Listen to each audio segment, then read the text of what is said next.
السلام عليكم ورحمة الله وبركاته.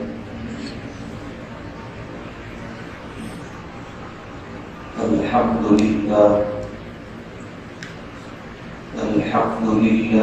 نحمده ونستعينه ونستغفره ونؤمن به ونتوكل عليه ونعوذ بالله من شرور أنفسنا ومن سيئات أعمالنا. من يهده الله فلا مضل له ومن يضلله فلا هادي له. ونشهد أن لا إله إلا الله وحده لا شريك له. ونشهد أن سيدنا ونبينا وحبيبنا ومولانا محمدا عبده ورسوله. أما بعد، قال الله تبارك وتعالى في القرآن الكريم: أعوذ بالله من الشيطان الرجيم. بسم الله الرحمن الرحيم. قل للمؤمنين يغضوا من أبصارهم ويحفظوا فروجهم ذلك أزكى لهم إن الله خبير بما يصنعون. صدق الله العظيم. ہر طرح کی تعریف اور حمد و ثنا اللہ بزرگ و برتر کے لائق ہے، جس کا کوئی شریک نہیں، جس کا کوئی ساچی اور ہمسر نہیں، جو ہمیشہ سے ہے اور ہمیشہ رہے گا. لاکھوں درود و سلام نازل ہوں ہم سب کے پیارے آقا، پیارے حبیب احمد مجتبی محمد مصطفیٰ صلی اللہ علیہ وسلم پر اور آپ کے تمام صحابہ اور اہل بیت پر. محترم حضرات، پوری دنیائے انسانیت حضرت آدم اور حضرت حوا کی اولاد ہے. انہی دونوں کے ذریعے اللہ تعالیٰ نے پوری روح زمین پر انسانی ذریت کو پھیلایا اور بسایا. تو پوری انسانیت دو جنس سے مرکب ہے. ایک جنس کہلاتی ہے مرد اور دوسری جنس کہلاتی ہے عورت، اور اسی مجموعے کو کہا جاتا ہے انسان. اللہ تبارک و تعالی نے اس دونوں جنس کے درمیان ظاہری اعتبار سے بھی اور باطنی اعتبار سے بھی بہت فرق رکھے ہیں. ظاہری جسم و ساخت کی بناوٹ اور تخلیق بھی اللہ نے دونوں کے درمیان بڑے فرق کے ساتھ فرمائی، اور باطنی ان کے جو تقاضے ہیں اس میں بھی اللہ تبارک و تعالیٰ نے بڑا فرق رکھا ہے. اتنا ہی نہیں، ان دونوں پر جو ذمہ داریاں اللہ نے عائد کی ہیں ان ذمہ داریوں میں بھی بڑا فرق ہے. مثال کے طور پہ ذمہ داریوں میں سے عورت کی ذمہ داری ہے گھر گھرستی سنبھالنا. یہ ذمہ داری عورت بخوبی 100% ادا کر سکتی ہے اور کرتی ہے.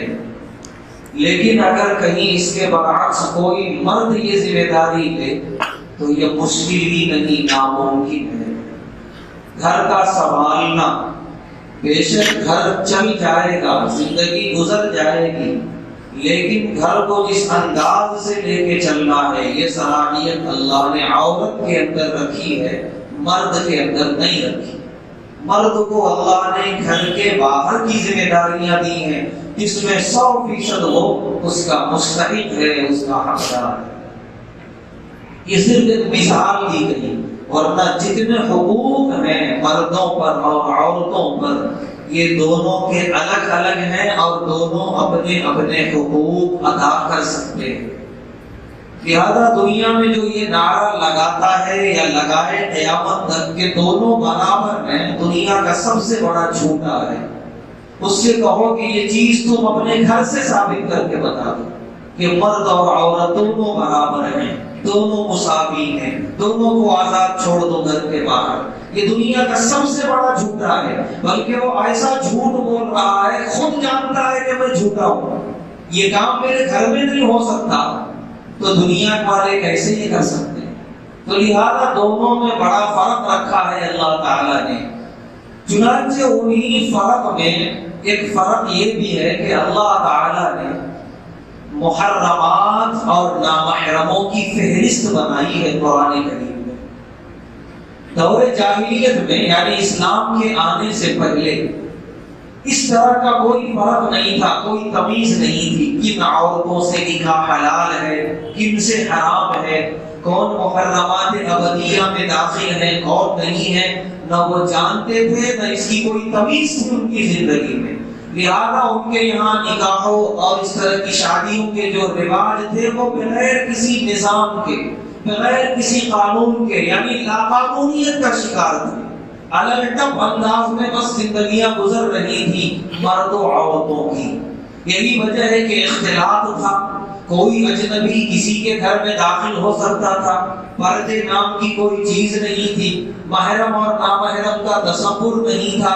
نتیجہ یہ تھا کہ ایک عزت و آبرو کی حفاظت کے اعتبار سے ایک عجیب انارکی تھی۔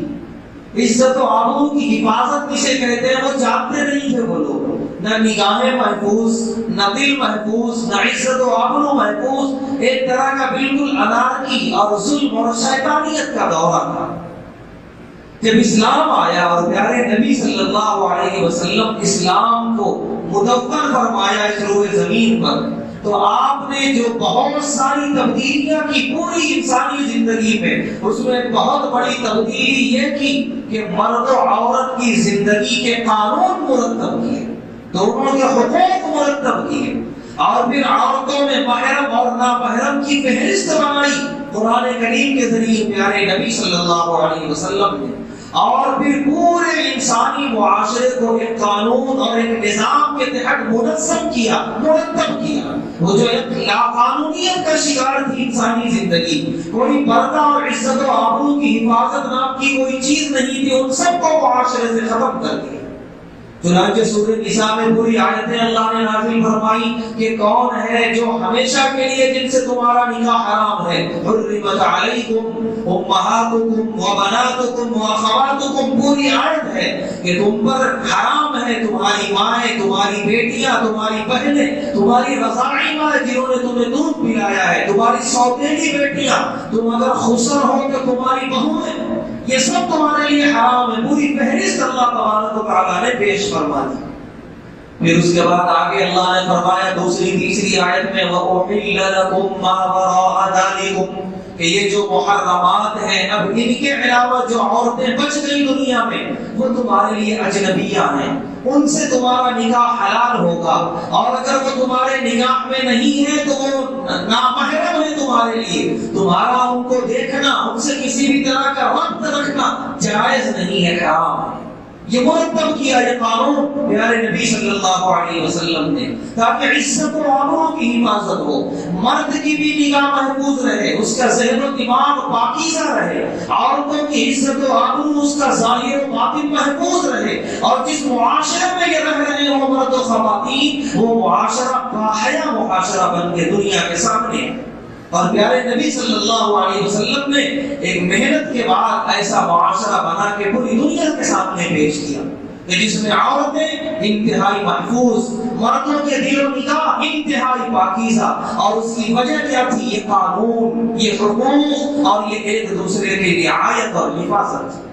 چنانچہ اللہ تبارک و تعالیٰ نے قرآن میں جو مختلف آیات نازل فرمائی اسی پردے کو کا ماحول بنانے کے لیے، چنانچہ ایک آیت اللہ نے نازل فرمائی یا ایھا النبی قل لازواجک وبناتک ونساء المؤمنین یدنین علیہن من من جلابیبہم، اے نبی پاک صلی اللہ علیہ وسلم حکم دیجئے اپنی ازواج مطہرات کو، اپنے دختران کو، حالانکہ آپ کے گھر سے زیادہ باعزت اور عزت و آبرو کی حفاظت کرنے والا کوئی اور نہیں ہو سکتا تھا، لیکن اللہ نے جب حکم جاری کیا تو اہل بیت سے، ازواج مطہرات سے، کہ یہاں سے آپ احکام جاری کیجئے، وَنِسَاءِ الْمُؤْمِنِينَ، پھر اس کے بعد تمام مومنہ عورتوں سے کہیے کہ جب وہ گھر سے باہر نکلیں یُدْنِینَ عَلَيْهِنَّ مِنْ جَلَابِیبِہِنَّ، وہ باپردہ ہو کے نکلیں۔ جلابیب جو کہ اس زمانے میں یہ نقاب اور یہ برقع جو اس وقت مخصوص شکل میں ہے وہ نہیں تھا، بس وہ جلباب نام کا ایک کپڑا آتا تھا، سر سے ڈال لیا جاتا تھا، جو نیچے تک رہتا تھا، جس سے چہرہ بھی ڈھکا رہتا تھا، جسم بھی ڈھکا رہتا تھا۔ لہٰذا جو یہ کہتے ہیں کہ چہرہ پردے میں داخل نہیں ہے، وہ لفظ جلابیب پہ غور کر لیں، قرآن خود کہہ رہا ہے، اور اس کا آغاز کندھے سے نہیں سر سے ہوتا تھا، سر بھی چھپ جائے، چہرہ بھی چھپ جائے۔ چنانچہ یہ اسی لیے تاکہ یہ لوگ ایک پردے میں آ کر ان کی عزت اور آبرو محفوظ ہو جائے، اسی پردے کا ماحول بنانے کے لیے، باحیا ماحول بنانے کے لیے اللہ تبارک و تعالیٰ نے قرآن میں فرمایا وَلَا تَبَرَّجْنَ تَبَرُّجَ الْجَاهِلِيَّةِ الْأُولَىٰ، اے مومنہ عورتوں تم بے شک زینت اختیار کرو، لیکن تمہاری زینت گھر کے باہر نامحرموں کے سامنے ظاہر نہ ہونے پائے۔ دور جاہلیت میں جس طرح عورتیں اپنی زینت کا اظہار کرتے پھرتی تھیں اجنبیوں کے سامنے، نامحرموں کے سامنے، اب اس کا دروازہ بند کیا جاتا ہے، یہ حرام ہے تمہارے لیے، تمہاری زینت حلال مقام کے لیے ہے، تمہارے اپنے شوہروں کے لیے ہے۔ اسی لیے یہ ماحول اللہ تبارک و تعالیٰ نے بنایا تاکہ معاشرے کے اندر حیا ہو، بے حیائی ختم ہو، کیونکہ یہ بات بالکل اظہر من الشمس ہے، سورج سے زیادہ حیا ہے کہ بندے پر 100% اثر انداز ہوتا ہے اس کا ماحول، وہ جہاں اٹھتا ہے، جہاں بیٹھتا ہے، جو چیز اس کی نگاہیں جن چیزوں کو دیکھتی ہیں خود بخود اس کے دل کے اندر وہ سارا ماحول اترتا ہے، پھر بندہ وہی عمل کرتا ہے جس ماحول میں وہ رہتا ہے۔ یہ چیز ایسی ہے کہ اس کا انسان انکار کوئی عقل مند نہیں کر سکتا، سارے مذاہب والے اس کا اعتراف کرتے ہیں کہ ماحول بہرحال 100% اثر انداز ہوتا ہے۔ اسی لیے قرآن میں اللہ نے فرمایا یا ایھا الذین آمنوا اتقوا اللہ وکونوا مع الصادقین، اے ایمان والو اللہ سے ڈرو، سچے لوگوں کے ساتھ رہو، جو سچے ہیں اپنی زبان کے اور اپنے عمل کے، ان کے ساتھ رہو، کیوں؟ اس کا اثر تم پر ہوگا، تم بھی سچے بنو گے، تمہارے قول و عمل میں بھی صداقت اور سچائی آئے گی۔ تو ایسے لوگوں کو چنو اٹھنے بیٹھنے کے لیے، اپنے دوست بنانے کے لیے، اپنا رفیق بنانے کے لیے، کہ جو سچے ہوں، جو اچھے ہوں دنیا اور آخرت کے اعتبار سے۔ یہ آیت صاف طور پہ بتا رہی ہے کہ آدمی اپنی جگہ اگر متقی ہو لیکن ماحول اگر اسے غلط مل گیا تو اس کا تقویٰ خطرے میں پڑ سکتا ہے، تو ماحول بھی اچھا ہونا چاہیے۔ اسلام کی خاصیت یہ ہے، یہ صرف گناہ کی سزا تجویز نہیں کرتا کہ بندہ یہ گناہ کرے تو اتنے کوڑے مارو، یہ گناہ کرے تو اتنی سزا دو، بلکہ اسلام ماحول بنانے کا بھی انکار کرتا ہے کہ گناہ ہوا کیوں بندے سے، یہ بھی تو غور کرو، وہ کس ماحول میں اٹھتا بیٹھتا ہے، کہاں سے اس کے اندر یہ رویہ پیدا ہوا گناہ کرنے کا، پہلے اس ماحول کی اصلاح کرو۔ ماحول پر پورا زور دیتا ہے اسلام، پوری توجہ اسلام کی ماحول کے اوپر ہے کہ جو پہلا زینہ، جو پہلی سیڑھی ہے وہیں پہ پابندی لگاؤ، کیوں وہ جائے گا اوپر تک اس گناہ تک اور پھر وہاں سزا جاری ہوگی، وہ تو بات کی بات ہے، آپ یہی پہ دروازہ بند کر دو۔ اسلام یہ بات کہتا ہے۔ چنانچہ آج ہر دوسرے دن، تیسرے دن، بلکہ بعض علاقوں میں ہر دن کا واقعہ ہے، عورتوں کی عزت و آبرو لوٹی جاتی ہے، عصمت ریزی کے واقعات، کہ ایسے واقعات کہ ذرا بھی دل میں اگر انسانیت ہے تو صرف اخبار میں خبر پڑھ کے سر شام سے جھک جاتا ہے۔ کتنا بدترین ہو گیا آج کا انسان، یہ انسان ہی ہے، یہ کسی انسان کی کوکھ سے جنم لیا ہے یا پھر یہ کوئی درندہ ہے، کوئی حیوان ہے، بلکہ درندے بھی جنگلوں میں وہ کام نہیں کرتے، ایسا بدترین ہو گیا ہے انسان۔ یہ آج دن کے واقعات ہیں، ہر کوئی اسے برا کہتا ہے، اخبار لکھنے والا برا لکھتا ہے، لوگ جو ہے سوشل میڈیا پہ اس کے خلاف مذمتوں کی بھرمار کر دیتے ہیں، کوئی کہتا ہے ایسا مل جائے تو انکاؤنٹر کر دو، کوئی کہتا ہے اسے بدترین سزا دو۔ ساری سزائیں اپنی جگہ مسلم ہیں، بلکہ اسلام جو سزا دیتا ہے تم دے بھی نہیں پاؤ گے، اتنی سخت سزا اسلام جواب دیتا ہے، لیکن اسلام یہ بھی کہتا ہے میرے بھائی کیوں کر وہ اس دنیا تک پہنچا، کس ماحول میں اسے پہنچایا، اس ماحول کے خلاف کیوں نہیں بولتے؟ آج اتنی تنظیمیں ہیں حقوق نسواں نام کی، ہر دوسرے تیسرے دن چیختی ہیں کہ عورتوں پر کوئی پابندی نہیں، پردے کی پابندی لگانے والے عورتوں کو خارج کر رہے ہیں، پردے کی پابندی والے عورتوں کی آزادی چھین رہے ہیں، انہیں مکمل آزادی دی جائے، وہ جیسا چاہے لباس پہنیں گی، وہ جیسے چاہے سڑکوں پہ گھومیں گی پھریں گی، انہیں پوری آزادی دی جائے۔ اور جب کسی عورت کی عزت ٹوٹی جاتی ہے پھر یہی چیخنی ہے کہ انہیں پھانسی پہ چڑھاؤ، پھر یہی چیخنی ہے انہیں آگ میں جلاؤ۔ یہ کیسی بات ہے؟ ایک طرف تم شراب بانٹے اور کہو کہ نشے میں نہیں آنا، اگر نشے میں آؤ گے تو تمہیں مارا جائے گا، یہ ناممکن ہے۔ تم ماحول بنا رہے ہو شراب پینے کا اور نشہ آنے پر پابندی لگاتے ہو، یہ قیامت تک نہیں ہو سکتا۔ تم گلی گلی اور نکڑوں پہ کچرے کے انبار ڈالتے ہو اور پھر کہو کہ بدبو نہ آئے، بیماریاں پیدا نہ ہو، یہ قیامت تک نہیں ہو سکتا۔ اسلام یہ کہتا ہے ان کچروں کے انبار کو پہلے صاف کرو ماحول سے۔ یہ جو نشہ میں لانے والی بدہوش کرنے والا تم نے ماحول بنایا ہے، پہلے اس ماحول کو ختم کرو۔ جب تک یہ ماحول ختم نہیں ہوگا تب تک ہر آنے والے بھی اس طرح کے واقعات ہوتے رہیں گے، اللہ نہ کرے کہ ہو، لیکن ماحول بتا رہا ہے کہ ہوتے رہیں گے۔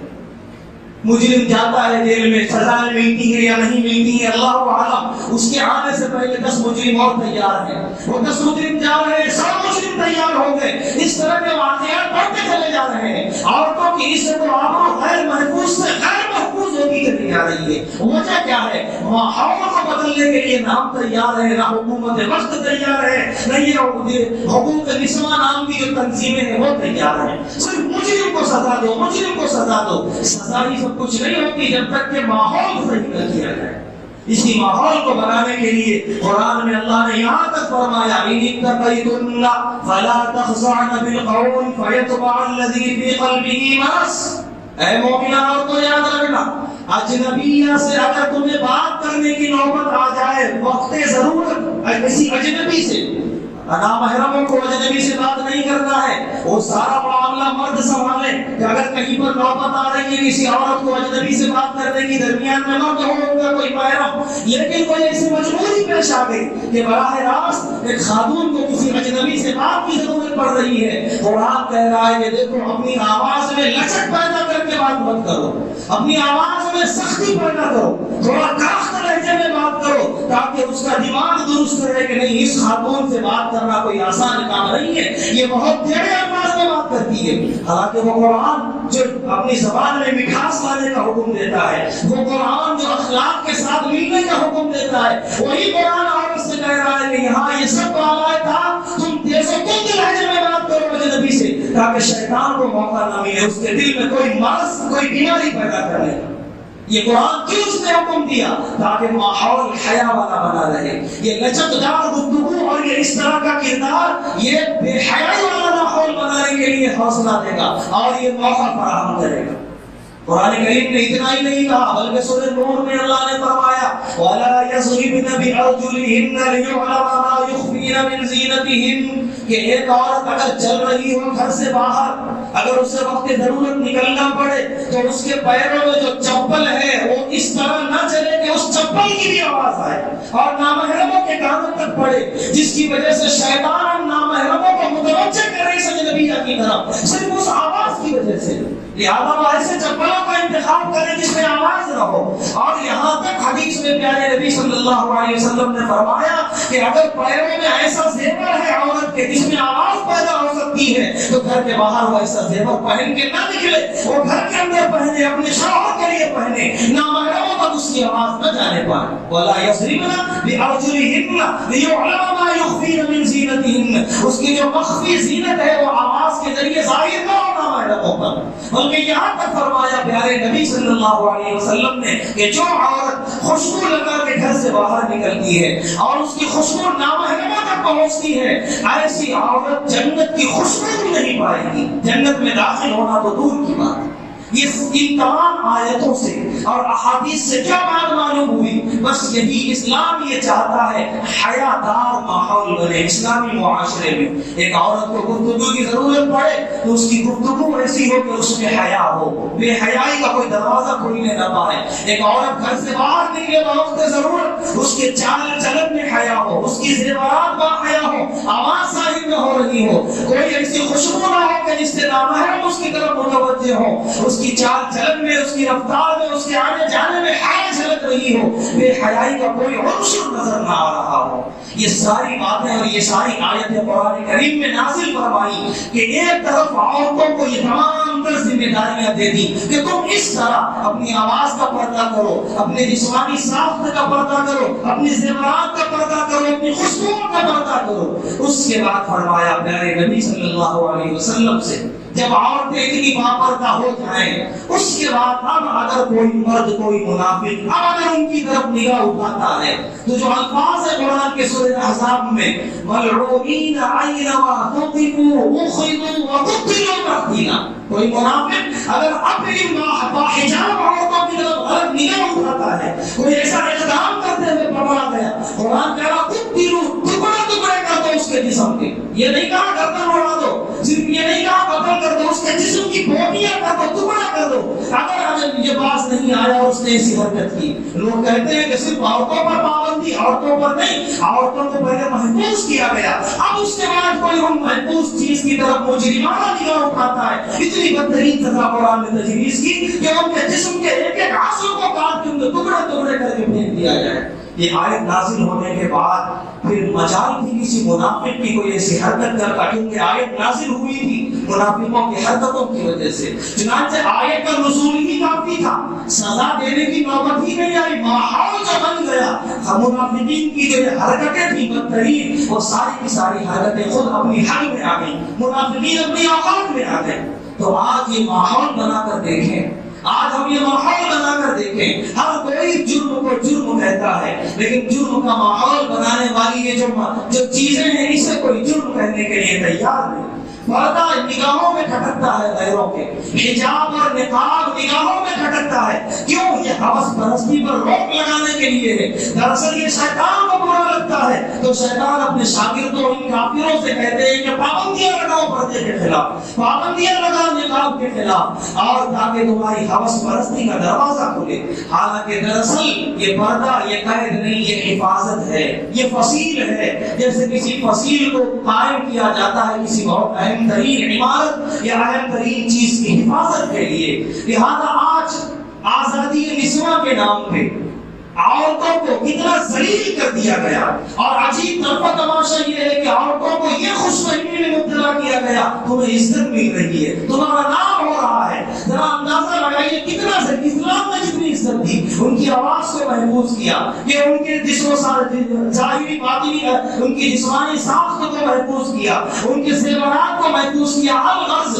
ایک شخص لعل جواہر کو کیا چھپائے گا اتنا جتنا اسلام نے اسلام مسلمانوں کی عزت و آبرو کی حفاظت کی ہے، اتنا محفوظ کیا. اور دوسری طرف یہ مغربی تہذیب یہ عورت کو آزادی دلانے والے لوگوں نے کتنا بے لگام کر دیا کہ 5 روپے کی چیز خریدو، بلکہ مساوات 2 روپے کی چیز ہے اور اس میں برہنہ عورت کی تصویر لگی ہوئی ہے، برہنہ عورت کی. سوال یہ ہے کہ تمہاری عزت و آبرو اتنی سستی تھی، 2 روپے کی چیزوں پہ تم نے فروخت کر دیا. نعوذ باللہ. متاع پوچھو بازار بن گئی تم. یہ تو ایسا ہے کسی شخص سے اس کی حویلی چھین لی گئی، اس کا عالیشان محل چھین لیا گیا، اس کا لباس چھین لیا گیا، لا کے ساتھ میں بٹھا دیا گیا، اور خوش فہمی یہ دی گئی اسے تم دنیا میں بہت مشہور ہو رہے ہو، تمہارا بہت چرچا ہے دنیا میں، لوگ تمہارا نام لے رہے ہیں. سب کچھ لٹ گیا اور اس خوش فہمی میں بیٹھا ہے کہ میں بہت مشہور ہوں. ایک عورت کا سب کچھ لوٹ لیا ان لوگوں نے، عزت و آبرو تک لوٹ دی، سب ختم کر دی. نیم برہنہ کر کے 2-2 5-5 روپے کی چیزوں پہ اس کی تصویریں لے آئے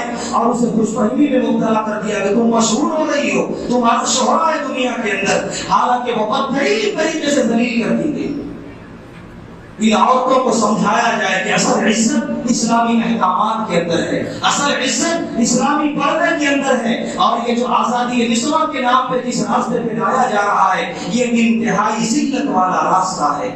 اور ہم لوگ جس ماحول میں رہیں جہاں تمام کے تمام گھر مسلمانوں کے ہوں، خدا کے لیے ہماری ذمہ داری بنتی ہے ماحول باحیا ماحول بنائیں۔ کسی گھر کے کوئی بھی کسی گھر کی لڑکی کوئی خاتون بے پردہ نکلتی ہے، ایسے زیورات کے ساتھ نکلتی ہے جس کی آوازیں نامعلوموں تک جا رہی ہیں، یا کوئی بھی مشکوک صورتحال نظر آ رہی ہے، تو انداز میں اس گھر کے ذمہ داروں سے بات کرو کہ تمہاری وجہ سے پورے محلے کا ماحول خراب ہوگا، تمہاری وجہ سے پورے محلے کے ماحول پر اثر انداز ہو جائے گا شیطان اور شیطانیت، اگر تم نے اپنے گھر کی عورتوں پہ لگام نہیں دی۔ لہٰذا ہر ایک کی ذمہ داری بنتی ہے کہ جس گھر کے اندر ایسی مشکوک صورتحال ہو، انسانیت کے ساتھ صحیح طریقے سے گھر کے بڑے ذمہ داروں سے بات کی جائے، اور کم سے کم اپنا ماحول ہم ایسا بنائیں کہ ہمارے محلوں میں ہمارے گھر کی عورتیں محفوظ رہیں، ہماری بہو بیٹیاں محفوظ رہیں، ہماری ماں کو ماں کی نظر سے دیکھا جائے، ہماری بہنوں کو بہن کی نظر سے دیکھا جائے، کم سے کم ہم ایسا ماحول بنائیں، یہ ہماری ذمہ داری بنتی ہے۔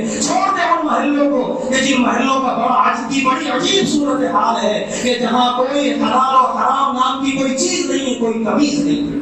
اور ایک بہت بڑی ذمہ داری ہر نوجوان کی اپنی ذاتی ہے کہ یہ ہاتھوں میں جو موبائل ہے اس نے رہی صحیح کسر بھی ختم کر دی ہے کہ بس انگلیاں گھمانا ہے اس اسکرین کے اوپر، تمام تر بے حیا سے بے حیا مناظر دیکھ لے، صرف فواحش و منکرات نہیں، دیوسیت جسے کہا جاتا ہے اس کا ترجمہ بھی کرنے میں شرم آ رہی ہے کھڑے ہو کر، وہ تمام مناظر اس کے اندر موجود ہیں۔ اب ایک بندہ، اللہ نہ کرے کوئی نوجوان ایسا ہو، لیکن اگر کوئی ایسا ہے وہ رات میں دیر تک وہ مناظر دیکھتا ہے، وہ فارغ اوقات میں بیٹھ کر گھنٹوں وہ مناظر دیکھتا ہے، غلاظت اس کے دماغ میں، غلاظت اس کے دل میں، غلاظت اس کے پورے وجود میں بھری ہوئی ہے۔ اب ایسے شخص کو شیطان استعمال کرتا ہے، ایسے ہی ہوتے ہیں 100 میں 1 یا 1000 میں 1 کہ جو ایسا درندگی والا کارنامہ انجام دیتے ہیں کہ پوری انسانیت کا سر شرم سے جھک جاتا ہے۔ اس میں بہت بڑا ہاتھ اس موبائل کا ہے، قصور موبائل کا نہیں، موبائل چلانے والے کا قصور ہے۔ تو بہت حد تک نوجوانوں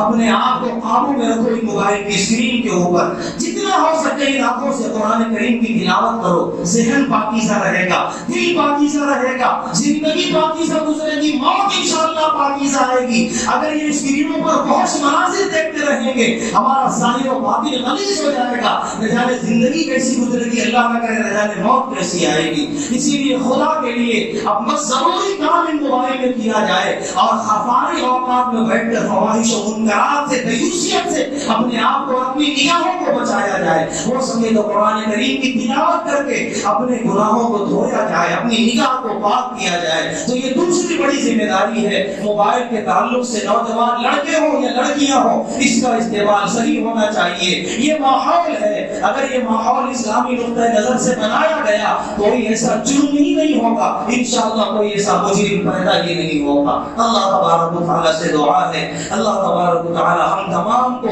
اسلامی قانون کے مطابق زندگی گزارنے کی توفیق عطا فرمائے، باحیا بن کر زندگی گزارنے کی توفیق عطا فرمائے، ہر طرح کی بے حیائی سے ہم سب کی حفاظت فرمائے۔ وآخر دعوانا